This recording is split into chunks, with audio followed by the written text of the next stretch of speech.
Greenland নিয়ে কিছু একটা করবই, ফের বেনজির হুমকি ট্রাম্পের। গ্রিনল্যান্ড দখলের প্রচ্ছন্ন হুমকি ট্রাম্পের। কারো পছন্দ হোক আর না হোক, আমরা না করলে রাশিয়া বা চীন করবে। রাশিয়া বা চীনকে প্রতিবেশী হিসেবে দেখতে রাজি নই। হোয়াইট হাউস থেকে হুঁশিয়ারি, মার্কিন প্রেসিডেন্টের 500 বছর কেউ নৌকা নিয়ে এসেছিল, তাতে গ্রিনল্যান্ড ডেনমার্কের হয়ে যায় না, মন্তব্য ট্রাম্পের। ফের হোয়াইট হাউস থেকে বেনজির আক্রমণ ট্রাম্পের। আমরা না করলে রাশিয়া বা চীন করবে, প্রতিবেশী হিসেবে দেখতে রাজি নই। হোয়াইট হাউস থেকে হুঁশিয়ারি ডোনাল্ড ট্রাম্পের, রাশিয়া বা চীনকে প্রতিবেশী হিসেবে দেখতে রাজি নই। হোয়াইট হাউস থেকে ফের হুঁশিয়ারি মার্কিন প্রেসিডেন্টের। কি বলেছেন তিনি, শোনাবো আপনাদের। Right now, we are going to do something on Greenland, whether they like it or not, because if we don't do it, Russia or China will take over Greenland, and we're not going to have Russia or China as a neighbor. Okay? I would like to make a deal, the easy way, but if we don't do it the easy way, we're Greenland নিয়ে কিছু একটা করবই, ফের বেনজির হুমকি ট্রাম্পের। Greenland দখলের প্রচ্ছন্ন হুমকি ট্রাম্পের।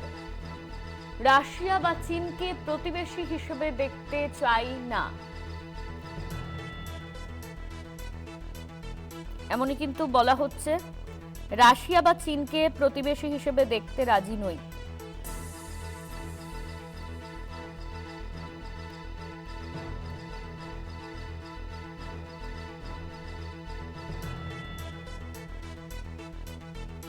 হোয়াইট হাউস থেকে হুঁশিয়ারি ট্রাম্পের, কারো পছন্দ হোক আর না হোক, গ্রিনল্যান্ড করব, গ্রিনল্যান্ড নিয়ে কিছু একটা করবই। ফের বেনজির হুমকি ট্রাম্পের, গ্রিনল্যান্ড নিয়ে কিছু একটা করবই।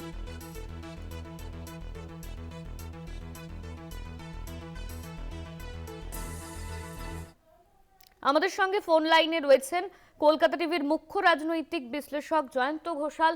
জয়ন্তদা, গ্রিনল্যান্ড নিয়ে কিছু একটা করবই, ফের বেনজির হুমকি দেওয়া হয়েছে ট্রাম্পের তরফে। গ্রিনল্যান্ড দখল নিয়ে হুমকি কি সম্ভবত, কি জানা যাচ্ছে এই নিয়ে?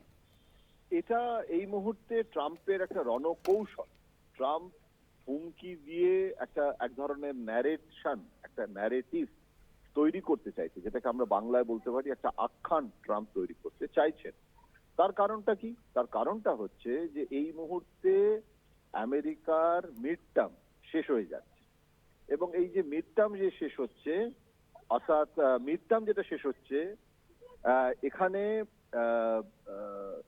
মধ্যবর্তী যে দশা, অর্থাৎ সংসদ, মার্কিন সংসদীয় যে নির্বাচন, প্রেসিডেন্টের যে নির্বাচন, সেখানে মানে মিড টার্ম হয়ে যাওয়ার পর সাধারণত নির্বাচন যখন হয় পার্লামেন্টে, হাউস অফ রিপ্রেজেন্টেটিভ, জনপ্রতিনিধি সভা, মার্কিন কংগ্রেস, সেখানে যখন ভোট হয়, তাতে দেখা যাচ্ছে যে ট্রাম্পের যেভাবে একটা সাংঘাতিক জনসমর্থন নিয়ে মার্কিন প্রেসিডেন্ট তিনি ক্ষমতায় এসেছিলেন, এখন কিন্তু সেই রকম ভাবে তার জনপ্রিয়তা ক্রমশ হ্রাস পাচ্ছে।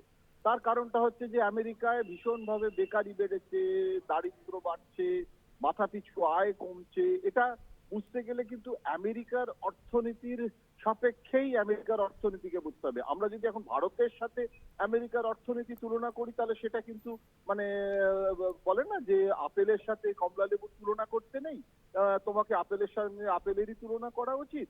এখন মার্কিন যুক্তরাষ্ট্রের অর্থনীতির এই অবনতিতে এবারে এমন অবস্থা হতে পারে, যেটা অতীতে বারবার হয়েছে, যে সংসদে হেরে যাওয়া। আর সংসদে হেরে যাওয়ার পর প্রেসিডেন্ট সংবিধান অনুযায়ী ওদের তো পুরো পূর্ণ মেয়াদ সম্পূর্ণ করবে, কিন্তু থেকে যাবে, অথচ কোনো বিল পাস করতে পারবে না। একটা সাংঘাতিক অ্যান্টি ইনকামবেন্সির মধ্যে ট্রাম্পকে থাকতে হচ্ছে। এখন এই অ্যান্টি ইনকামবেন্সি, এটা আমেরিকার একটা স্ট্যান্ডার্ড পলিটিক্যাল স্টাইল, যে আমি যে মুহূর্তে দেখছি যে আমার জনপ্রিয়তা হ্রাস হচ্ছে, এটা ভারতেও তো হয়। ভারতেও যে হয় না, পৃথিবী সর্বত্র হয়, একটা বড় ধরনের কোনো অপারেশনে চলে যাওয়া।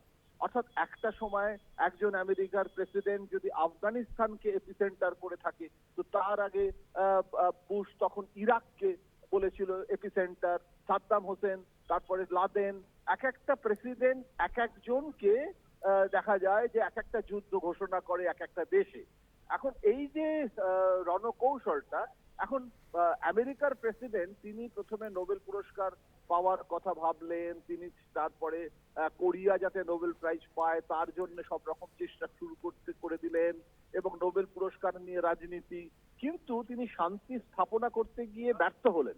ইউক্রেন এবং রাশিয়ার বিবাদ মেটাতে পারলেন না এবং পুটিনের জায়গায় থেকে গেল, ইউক্রেনের জায়গা থেকে গেল। তাইওয়ানকে হুমকি দিয়েছিলেন যে আমি তাইওয়ান আক্রমণ করব, আজ পর্যন্ত সেটা করতে পারেননি। এখন গ্রিনল্যান্ড নিয়ে শুরু হয়েছে। সুতরাং মার্কিন সাম্রাজ্যবাদের যে নীতি সেটাকে অব্যাহত রাখা হচ্ছে। নয়া সাম্রাজ্যবাদ, তৎস নয়া সাম্রাজ্যবাদ। আমাকে একজন জিজ্ঞাসা করছিলেন যে এটা মানে ট্রাম্প করেন কেন, এটাতে আমেরিকার মানুষ, সাধারণ মানুষ সমর্থন করে। আমার কথাটা হচ্ছে যে মেজরিটি অফ দ্য আমেরিকান, তারা তো আমেরিকার স্বার্থটা দেখতে চায়। তো ট্রাম্প কি বলছে যে আমেরিকা ফর আমেরিকান, বাকি সব নন আমেরিকানদের আমি জানি না। সুতরাং রাশিয়া, চীন সমস্ত বিরোধিতা করে আমেরিকার মানুষের সমর্থন আদায় করে তিনি একটা, আমাদের দেশে যেরকম একটা উগ্র জাতীয়তাবাদী লাইন যেরকম জনপ্রিয় হতে পারে, মানুষ মনে করতে পারে যে এরাই সত্যিকারের ভারতের প্রেমী, সেই রকম আমেরিকা প্রেমী ট্রাম্প, এইটা ট্রাম্প চাইছে প্রজেক্ট করতে, প্রতিষ্ঠিত করতে। সুতরাং এটা কতটা বাস্তবায়িত হবে, কতটা হবে না, রাশিয়া চীনকে তারা একটা অক্ষ তৈরি করেছে এবং নতুন একটা ব্যালেন্স অফ পাওয়ারের দিকে পৃথিবী যাচ্ছে কিনা সেটা নিয়ে রাজনৈতিক বিশ্লেষকরা আলোচনা শুরু করেছে। এই পরিস্থিতিতে এই হুমকিটা এই প্রেক্ষাপটে দেখা দরকার। এটা কতটা গ্রিনল্যান্ডকে আক্রমণ করা সম্ভব হবে, এটা শুধুই হুমকি থাকবে কিনা সেটা ভবিষ্যৎ বলবে। অনন্যা, ধন্যবাদ জয়ন্তদা।